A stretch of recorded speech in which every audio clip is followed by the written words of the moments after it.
여러분, 이런 상상을 한번 해보세요. 어떤 사람이 25년 동안 한 회사에서 일했습니다. 청춘을 바쳤고, 가족과의 시간도 줄였고, 회사가 힘들 때도 끝까지 자리를 지켰습니다. 그런데 어느 날 회사가 그에게 건넨 것은 감사패가 아니라 퇴직 권고였습니다. 더 무서운 건 그 다음입니다. 그가 회사 밖으로 나오는 순간 25년 경력은 갑자기 낡은 열쇠가 됩니다. 분명히 오래 쥐고 있었던 열쇠인데 막상 세상 밖에 나와보니 그 열쇠로 열 수 있는 문이 거의 없는 겁니다. 여러분, 이상하지 않습니까? 왜 성실하게 산 사람이 50대가 되는 순간 가장 불안한 사람이 될까요? 왜 회사 안에서는 꼭 필요한 사람이었는데 회사 밖에서는 다시 자신을 증명해야 할까요? 그리고 더 중요한 질문이 있습니다. 지금 직장에 다니고 있는 우리는 정말 안전한 걸까요? 오늘 이야기는 퇴직한 사람만의 이야기가 아닙니다. 아직 월급이 들어오고, 아직 명함에 직함이 있고, 아직 내 자리가 있다고 믿는 사람들에게도 반드시 필요한 이야기입니다. 끝까지 보시면 아마 이런 생각이 드실 겁니다. 내가 믿고 있던 안정이 사실은 가장 위험한 착각이었을지도 모른다. 우리는 어릴 때부터 이런 말을 듣고 자랐습니다. 한 우물을 파라. 참고 버티면 언젠가 인정받는다. 회사에서 필요한 사람이 되면 오래 살아남는다. 틀린 말은 아닙니다. 하지만 지금의 노동 시장에서는 이 말이 절반만 맞습니다. 왜냐하면 회사가 사람을 보는 방식이 바뀌었기 때문입니다. 예전 회사는 사람을 오래 키워서 쓰는 자산으로 봤습니다. 하지만 지금 회사는 사람을 점점 더 비용과 효율의 조합으로 봅니다. 조금 냉정하게 들리지만 기업 입장에서 계산은 단순합니다. 같은 일을 처리하는데 연봉 8천만 원에 50대 직원 1명이 필요한가? 아니면 연봉 3천만 원대의 젊은 직원 2명과 자동화 프로그램 하나가 더 효율적인가? 여기서부터 중장년의 위기가 시작됩니다. 이 문제를 쉽게 이해하기 위해 작은 빵집을 하나 떠올려 보겠습니다. 동네에서 20년 된 빵집이 있습니다. 오래 일한 제빵사가 있고 그는 반죽의 온도, 손님 취향, 단골 이름까지 다 알고 있습니다. 그런데 어느 날 빵집 사장이 매출표를 봅니다. 밀가루 값은 올랐고 전기요금도 올랐고 임대료도 올랐습니다. 그런데 오래 일한 제빵사의 월급도 계속 올랐습니다. 사장은 고민합니다. 이 사람은 좋은 사람이다. 하지만 지금 가게가 버틸 수 있을까? 여기서 중요한 건 그 제빵사가 게으르냐 성실하냐가 아닙니다. 그가 좋은 사람이냐 나쁜 사람이냐도 아닙니다. 문제는 숫자가 사람을 밀어내는 순간이 온다는 겁니다. 회사도 마찬가지입니다. 50대 직원은 경험이 많습니다. 실수도 적습니다. 조직의 흐름도 압니다. 그런데 회사 입장에서는 그 경험을 돈으로 환산하기 시작합니다. 이 경험이 지금 매출을 얼마나 올려주는가? 이 연봉만큼 생산성이 나오는가? 새로운 시스템에 빠르게 적응할 수 있는가? 젊은 팀장 밑에서 자연스럽게 일할 수 있는가? 이 질문들이 쌓이는 순간 사람의 경력은 존중의 대상이 아니라 검토의 대상이 됩니다. 여기서 많은 분들이 억울함을 느낍니다. 나는 회사에 청춘을 바쳤는데, 내가 힘들 때 회사를 떠나지 않았는데 왜 회사는 내가 힘들 때 나를 지켜주지 않지? 맞습니다. 억울한 감정은 당연합니다. 하지만 더 냉정한 현실은 회사는 기억으로 사람을 지키지 않는다는 겁니다. 회사는 숫자로 사람을 남깁니다. 여기서 첫 번째 불편한 진실이 나옵니다. 성실함은 좋은 태도이지만 성실함만으로는 노후의 일자리를 보장하지 못합니다. 그렇다면 이런 질문이 생깁니다. 그럼 회사에서 열심히 일한 게 다 소용없다는 말인가요? 아닙니다. 소용없다는 말이 아닙니다. 다만 문제는 그 성실함이 회사 안에서만 통하는 언어로 쌓였을 때입니다. 예를 들어 보겠습니다. 어떤 사람이 25년 동안 한 회사에서 인사 업무를 했습니다. 그는 그 회사의 승진 규정, 평가 방식, 내부 문화, 사람들의 성향을 누구보다 잘 압니다. 회사 안에서는 없어서는 안 될 사람입니다. 그런데 회사를 나오는 순간 외부 시장은 이렇게 묻습니다. 그래서 당신은 우리 회사에 어떤 문제를 해결해 줄 수 있습니까? 이 질문에 답하지 못하면 25년 경력도 갑자기 흐릿해집니다. 이게 가장 무서운 지점입니다. 내 경력이 사라진 것이 아니라 내 경력을 시장의 언어로 번역하지 못한 겁니다. 마치 집안에서는 아주 유용한 열쇠인데 밖에 나가 본이 맞는 문이 하나도 없는 것과 같습니다. 그래서 중장년의 위기는 퇴직 순간에 시작되는 것이 아닙니다. 사실은 훨씬 전부터 시작됩니다.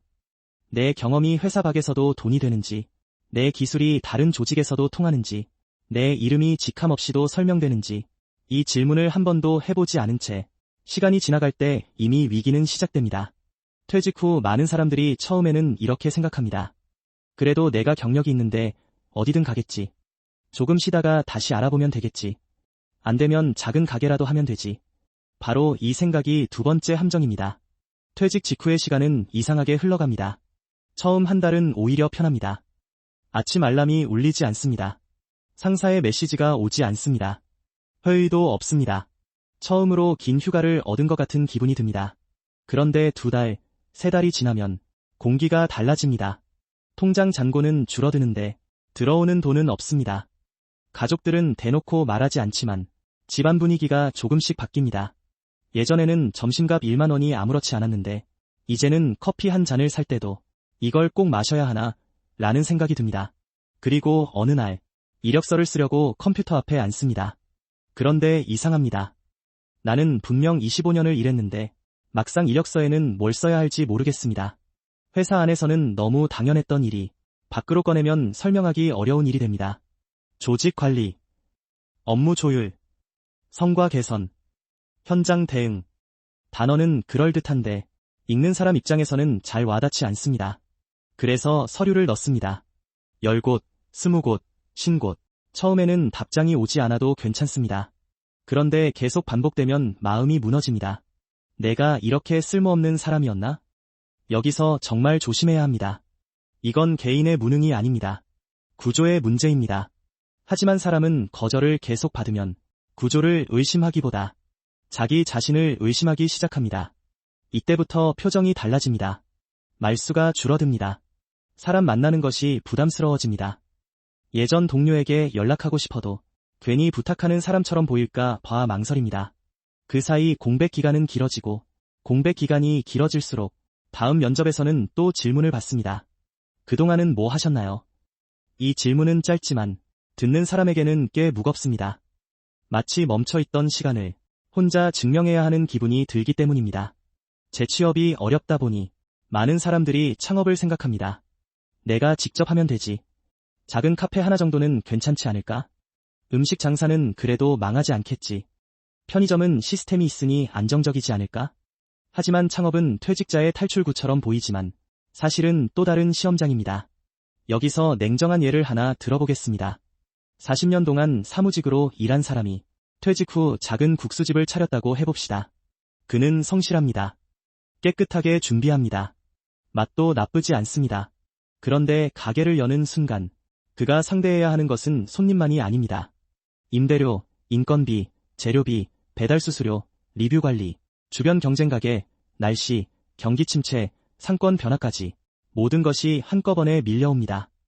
회사에서는 문제 하나가 생기면 담당 부서가 나눠서 처리했습니다. 하지만 창업자는 혼자입니다. 주방에서 문제가 생겨도 내가 해결해야 하고, 손님이 화를 내도 내가 받아야 하고, 직원이 갑자기 그만둬도 내가 메워야 하고, 매출이 떨어져도 내가 버텨야 합니다. 여기서 많은 사람이 착각합니다. 나는 손님으로 이 가게를 많이 다녀봤으니까 잘한다. 하지만 손님으로 아는 것과 주인으로 버티는 것은 완전히 다릅니다. 산책길에 보는 작은 개울물은 평화로워 보입니다. 그런데 그 물길을 직접 맡고 돌리고 관리해야 한다면 이야기가 달라집니다. 겉으로 보기엔 조용한 물이지만 밑에서는 계속 흙이 패이고 돌이 밀리고 방향이 바뀝니다. 자영업도 그렇습니다. 겉으로는 카운터에 앉아 손님을 맞는 일처럼 보이지만 안쪽에서는 매일 숫자와 체력과 감정이 동시에 깎여나갑니다. 더 큰 문제는 창업 실패가 단순한 실패로 끝나지 않는다는 점입니다. 직장을 잃었을 때는 아직 퇴직금이 남아있을 수 있습니다. 하지만 창업에 실패하면 퇴직금은 사라지고 대출은 남고 나이는 더 많아지고 다시 취업시장으로 돌아갈 자신감도 줄어듭니다. 그러면 선택지는 더 좁아집니다. 단기 일자리, 계약직, 경비, 물류, 청소, 주차관리. 물론 이 일들이 나쁘다는 말이 아닙니다. 모든 노동은 존중받아야 합니다. 문제는 선택이 아니라 밀려서 가는 구조입니다. 평생 사무실에서 일하던 사람이 갑자기 새벽 물류센터에서 무거운 상자를 옮기기 시작합니다. 처음에는 버틸 수 있을 것 같습니다. 몸만 좀 힘들면 되겠지. 그런데 몸은 생각보다 정직합니다. 허리, 무릎, 어깨가 먼저 신호를 보냅니다. 돈이 필요해서 시작한 일이 몸을 더 빨리 소모시키는 상황이 생깁니다. 여기서 중장년의 현실은 더 날카로워집니다. 일자리가 없는 것이 아니라 내 몸과 경력과 나이에 맞는 일자리가 부족한 겁니다. 이 차이를 알아야 합니다. 일할 곳은 많다는 말은 쉽습니다. 하지만 오래 버틸 수 있는 일인가? 내 경험이 제대로 쓰이는 일인가? 생활비를 감당할 수 있는 일인가? 이 질문을 던지면 답은 훨씬 어려워집니다. 그래서 재취업과 창업은 단순히 용기의 문제가 아닙니다. 전략의 문제입니다. 준비 없이 뛰어들면 성실한 사람일수록 더 크게 다칠 수 있습니다. 왜냐하면 성실한 사람은 망해도 더 오래 버티기 때문입니다. 가게가 안 되어도 조금만 더 해보자고 합니다. 재취업이 안 되어도 내가 더 노력하면 되겠지라고 생각합니다.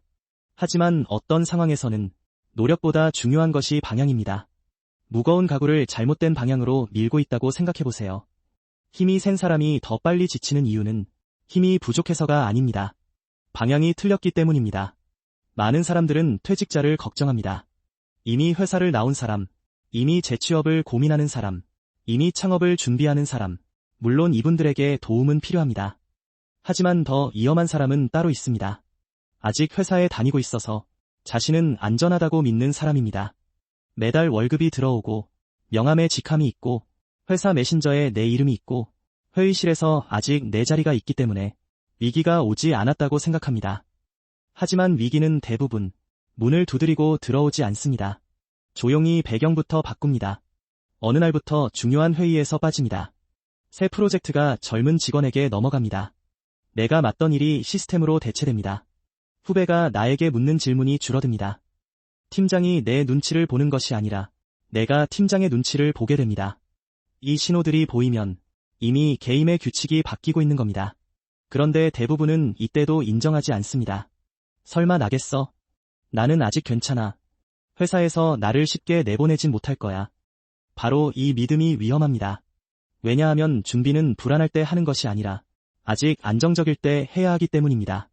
배가 가라앉고 난 뒤에 수영을 배우는 사람은 없습니다. 비가 쏟아진 뒤에 지붕을 고치면 늦습니다.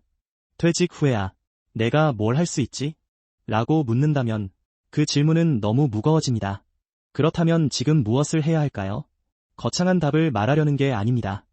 첫째, 내 경력을 회사 밖 언어로 바꿔야 합니다. 나는 20년 동안 관리 업무를 했다가 아니라 나는 사람과 비용과 일정을 조율해 문제를 줄이는 사람이다. 라고 설명할 수 있어야 합니다. 나는 영업을 했다가 아니라 나는 고객의 불안을 읽고 구매 결정을 돕는 사람이다. 라고 말할 수 있어야 합니다. 직함이 아니라 기능으로 자신을 설명해야 합니다. 둘째, 퇴직 전에 작은 실험을 해야 합니다. 강의를 해볼 수도 있고, 글을 써볼 수도 있고, 자문을 해볼 수도 있고, 작은 부업을 테스트해볼 수도 있습니다. 중요한 건 돈을 크게 버는 것이 아닙니다. 내 경험이 회사 밖에서도 반응을 얻는지 확인하는 겁니다. 셋째, 창업을 꿈꾼다면 사장이 되기 전에 먼저 그 업종의 노동자가 되어봐야 합니다. 카페를 하고 싶다면 카페에서 일해봐야 합니다. 음식점을 하고 싶다면 주방과 홀의 현실을 봐야 합니다. 편의점을 하고 싶다면 밤 시간대와 재고 관리와 진상 고객을 직접 경험해봐야 합니다. 좋아하는 것과 그것으로 생존하는 것은 다릅니다. 넷째, 관계망을 퇴직 후에 만들지 말고 재직 중에 만들어야 합니다. 많은 사람들이 회사를 나와서야 사람을 찾습니다. 하지만 그때 연락하면 스스로도 부담스럽고 상대도 부담스럽습니다. 평소에 업계 사람들과 연결되어 있고 내가 어떤 문제를 해결할 수 있는 사람인지 알려져 있어야 퇴직 후에도 다음 길이 열립니다. 마지막으로 가장 중요한 것, 자책하지 말아야 합니다.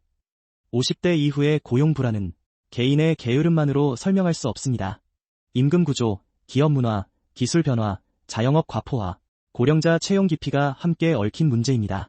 그러니 스스로를 실패자로 몰아붙이면 안 됩니다. 하지만 동시에 구조 탓만하며 멈춰 있어서도 안 됩니다. 구조를 이해해야 합니다.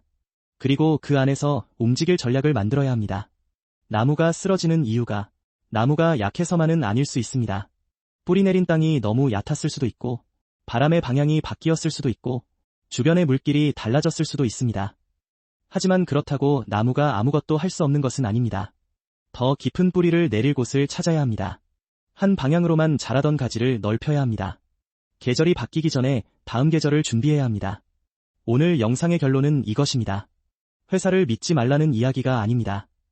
회사를 다니는 동안 회사 밖에서도 살아남을 나를 만들어야 한다는 이야기입니다. 월급은 중요합니다. 하지만 월급만이 내 정체성이 되어서는 안 됩니다. 직함은 필요합니다. 하지만 직함이 사라져도 설명되는 사람이 되어야 합니다. 경력은 소중합니다. 하지만 회사 안에만 갇힌 경력은 퇴직과 동시에 힘을 잃을 수 있습니다. 지금 이 영상을 보는 분들 중에는 이미 퇴직을 경험한 분도 있을 겁니다. 아직 회사에 다니고 있지만 마음 한쪽이 불안한 분도 있을 겁니다. 부모님이나 배우자의 상황이 떠오른 분도 있을 겁니다. 중요한 건 지금부터입니다. 늦었다고 생각하는 순간에도 무엇을 버리고 무엇을 살리고 무엇을 새로 연결할지 정리하기 시작하면 길은 조금씩 보입니다.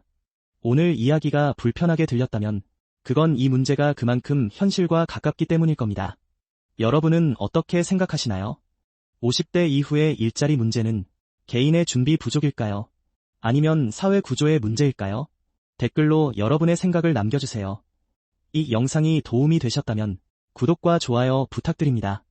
그리고 주변에 퇴직을 앞두고 있거나 재취업을 고민하고 있거나 아직은 괜찮다고 믿고 있는 분이 있다면 이 영상을 꼭 공유해주세요. 어쩌면 이야기가 누군가에게는 조금 더 일찍 방향을 바꾸는 작은 신호가 될지도 모릅니다.